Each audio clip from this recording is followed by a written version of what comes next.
If a woman doesn't feel safe with you, she will do one of two things. She will either be anxious or she will become guarded. Let me explain what anxious looks like first. She will overtext you. She might overthink the tone you just used or need constant reassurance and repeatedly ask, "Are we okay?" and then feel ashamed for even needing that reassurance in the first place. She might go crazy when you take too long to respond. She might feel too emotional, even to herself, and then question if she's just too much to be in a relationship. Now, guarded looks much different. So the guarded woman is going to stop asking you for anything. She will pull back, become cold, hyper independent. She's going to share less and act like she no longer even needs you. She will stop expecting anything. And even though she's there physically, she is withdrawn emotionally. And here's the thing, most men misinterpret both. They often call the anxious woman dramatic and the guarded woman low maintenance. But both are actually nervous system responses to the same thing. Both the guarded woman or the dramatic woman, both signal a lack of safety in relationships. And here's the thing I wish more men understood about relationships. Safety is the key to intimacy. It is literally the foundation. It is not chemistry or sex, money, charisma. It's not even attraction. It is safety. A woman cannot soften into love if she does not feel safe first. And somewhere along the way, we as a society have completely distorted what true masculinity is. It has become either aggressive and dominant or complete passivity. And neither one of those creates safety in a relationship. So let's talk about what actually does. Now, when I say safety, I don't mean control. I also don't mean dominance or emotional suppression. Safety is actually about stability. It's about protection and containment. It's about consistency and regulated strength. And contrary to what most men believe, there are layers to safety. So if you're listening thinking, I already know that I provide safety, stay with me, because having all five is absolutely crucial in your relationships. Because if just one of them is missing, intimacy is going to suffer. All right, let's break them down. Number one, physical safety. Yes, I know this seems obvious, but it's deeper than most people think, because it is not just about being able to fight someone. It's about awareness, paying attention in public, not escalating situations just to prove something to somebody. It's not driving recklessly to look cool. It is more than just physical strength. It is regulated strength, because strength without regulation is threatening. Only strength that is regulated actually feels safe. A man who is physically strong but emotionally explosive does not and will not ever feel safe to a woman. A man who is calm, aware, and stable, now that is what actually shifts something in a woman's nervous system and allows her to relax. There is a big difference between the two. And it's not because she is weak, but because her survival system detects that stability is safety to her. Number two, emotional safety. Emotional safety means that she can express the distress she's feeling without being mocked. She can cry without you withdrawing from her. She can disagree with you without you punishing her for that. She can say, hey, that hurt me, without you flipping it back on her. It does not mean that you have to take on her emotions, and it doesn't mean that you're responsible for her feelings, but it does mean that you stay steady when she's dysregulated. Now, that does not mean that you take on her emotions, and it doesn't mean that you are responsible for her feelings. It also doesn't mean you tolerate disrespect or that you become passive. What it does mean, though, is that you stay steady when she is dysregulated.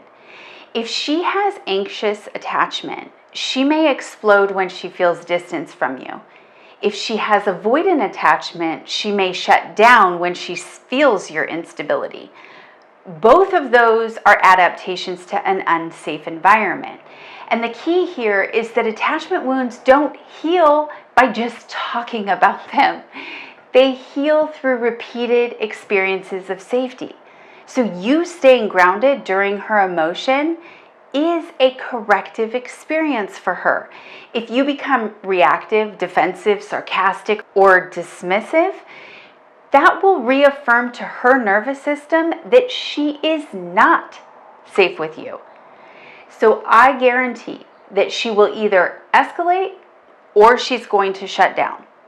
Number 3, psychological safety. This one is huge because psychological safety is about consistency and predictability.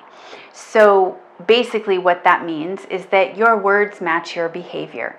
You don't disappear emotionally. You don't threaten to leave during conflict. You don't love bomb and then withdraw. You don't throw around words like divorce or breakup.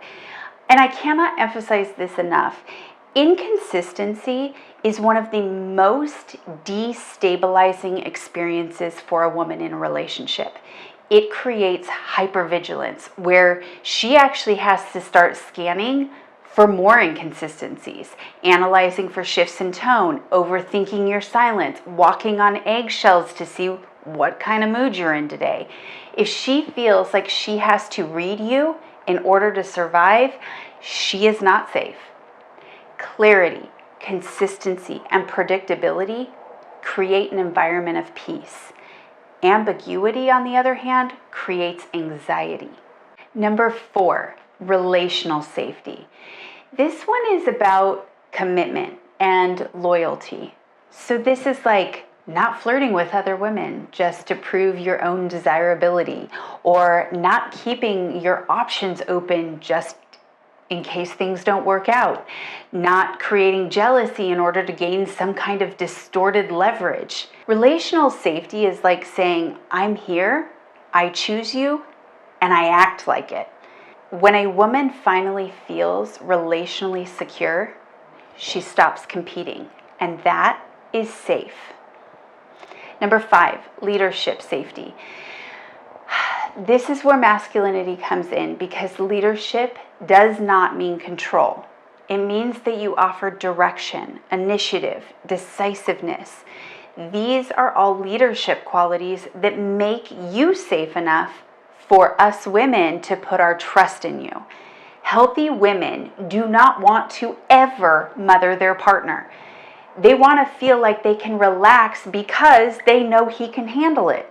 So if every decision falls on her, if she has to manage the household, manage emotions throughout the household, work and future plans, and the relationship, she is not ever going to feel safe.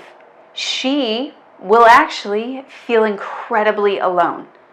Leadership safety sounds like, babe, I've got this. I made the reservation. Or together, we're going to figure this out. That steadiness is literally magnetic for a woman. So now that we've talked about the 5 layers of safety, let's talk about masculinity. Healthy masculinity is protective, it is calm under pressure, it is decisive, emotionally regulated, and grounded. A woman's nervous system is highly responsive to the steadiness that healthy masculinity offers. Now, I don't want you to watch this and think that I'm just saying that men exist just to regulate women, because that is far from what I'm saying. The point I am trying to make is that when a woman feels safe in her relationships, you don't just see less anxiety or withdraw from her, you actually start to see more life. So she becomes softer, more playful, more affectionate. She can finally display her emotional depth. She's able to trust. She can be creative. She will open up sexually. She builds genuine respect and loyalty, and not because she is submissive, but because she no longer has to live in survival mode. Safety doesn't make a woman smaller. It actually makes her expansive. So the anxious woman is able to calm down, and the guarded woman actually opens up. In an unsafe environment, you meet the defenses that create drama. So when you create an environment of true safety for a woman, that actually reduces the drama, and you're finally able to see her depth. And just in case you need more clarity, we're going to make this concrete with some examples because it's way too common. We're going to start with the overwhelmed woman. You must first recognize that this did not start with you. Odds are she grew up in a house where emotions were inconvenient. Maybe her mom was anxious, and there just wasn't space for her to have feelings. Or maybe her dad was emotionally distant and shut down when things got too intense. Or maybe she grew up in a home where she had to be the strong one, the one who didn't cause any problems or ask for anything. So early in her childhood, she learned, don't be too much and don't need anything from other people and just handle it yourself. But inside, this woman never actually felt handled or like anyone had her best interest in mind. This woman actually felt alone. Now, fast forward into her adult life, she had a stressful week. Work was heavy, kids were exhausting, and you come in and say something that just landed wrong. Her nervous system instantly spikes. She gets defensive, starts talking faster, her eyes well up, and she finally breaks down and says, I'm just overwhelmed. If her partner responds with something like, you're overreacting. Why are you always so emotional? Just calm down. It's not that big of a deal. You didn't just dismiss her. You actually re-wounded her because her nervous system heard, your emotions are inconvenient, you are too much, you should be able to handle this on your own, and that is the exact same message she internalized as a child. Now, her nervous system is completely activated. So if she learned anxious attachment, her emotions are going to escalate. She will plead, over-explain, need reassurance. If she learned avoidant attachment, she will be shut down, so she will withdraw. She will go cold and tell herself, fine, I don't need anyone. I can handle this on my own. But if you, her partner, respond with safety and say something like, hey, I can see that you're overwhelmed. I'm here. Let's talk about this. You just gave her something she has never had before, and that is containment. You didn't fix anything, you didn't minimize it, you didn't mock it, and you just stayed regulated and present. And here's what most men don't understand, is that attachment wounds don't heal through conversation alone. They heal through repeated, safe experiences. So if you can stay present with her emotions, you actually become the corrective experience for her. And that is true safety in a relationship. Now let's talk about conflict, because that's also way too common. And it's where a lot of relationships fall short. So let's imagine that your partner grew up in a home where conflict meant one of two things, either explosions or emotional withdrawal. So maybe her caretakers flew off the handle when there was conflict. So doors slammed, people yelled, maybe there was even abuse in the home. Or maybe love was taken away when she disappointed her parents. The silent treatment might have been used to punish her. Maybe complete cutoffs are normal in her family. This woman learned that conflict equals danger, and or that disagreement means abandonment. And now she's with you. So when you get frustrated during a conflict, even if you don't mean it as a threat, her nervous system gets activated because, let's face it, we are not rational humans. And when the nervous system is activated, we rarely think it through logically. So if you storm off, or if you say, maybe we shouldn't even be together, If you threaten to leave in the heat of the moment, you just recreated her childhood that was unstable, unpredictable, and emotionally unsafe. So now she's in survival mode again. And for the anxious woman, she will likely chase after you. She will cry, she will over-explain or cling to you. And for the avoidant woman, she will shut down, detach, and start planning her exit. And then the men turn around and say, she can't handle conflict. She's just too dramatic. She shuts down every time we fight. No, her nervous system is just protecting her. But instead, imagine you said something like, babe, I'm really frustrated right now. I'm not going anywhere, and I want to work through this. Just give me some time, and we're going to figure out what it is you need from me. You guys, that sentence literally changes everything, because what you just did is separated conflict from abandonment or aggression. You actually told her nervous system that disagreement does not equal disconnection. And if she grew up in an environment where she never received that, you are literally reshaping her internal relational DNA. That is leadership. That is containment. That is healthy masculinity expressed through safety. Now that you have a thorough understanding of the importance of safety in relationships, let's drive this concept home with 5 productive steps men can take to help create the safety that she so desperately needs from you. Number 1, regulate yourself first. If you cannot regulate your own anger, you can never provide her safety. So I don't care if it's breathing, pausing, going to therapy, whatever you need to do to regulate, you regulate yourself first. Your nervous system sets the temperature of the relationship. A woman's nervous system will often calibrate to the level of security of the man she is with. And yes, that is a hefty responsibility for men. I understand that. Number 2, mean what you say. Small kept promises build more safety than big romantic gestures ever will. Consistency builds trust. Trust is what builds safety. Number 3, lead with calm clarity. Instead of, what do you want to do tonight? Try instead to say something like, hey, I made a reservation for us. Simple as that. Leadership is attractive because it removes uncertainty. Number 4, never, ever, ever weaponize vulnerability. If she tells you her deepest fear and you use it against her later, you destroy trust like that, and it will take years to rebuild it. Number 5, stay present during her dysregulation.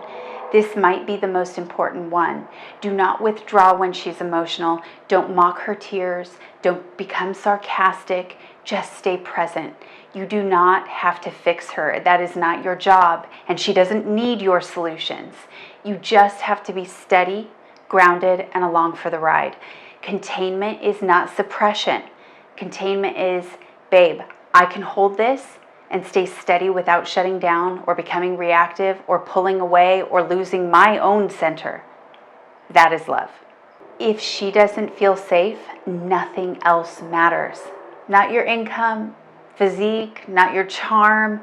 If she doesn't feel safe, she will protect herself, and you will just call it her personality.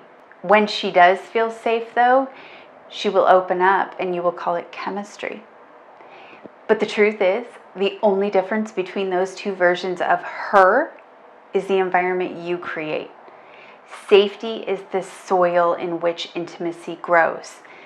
And if you can't regulate yourself and provide that containment, you cannot create intimacy. It is that simple. If this resonates, it might be time to ask yourself, am I strong and reactive, or am I strong and regulated? Because only one of those creates safety.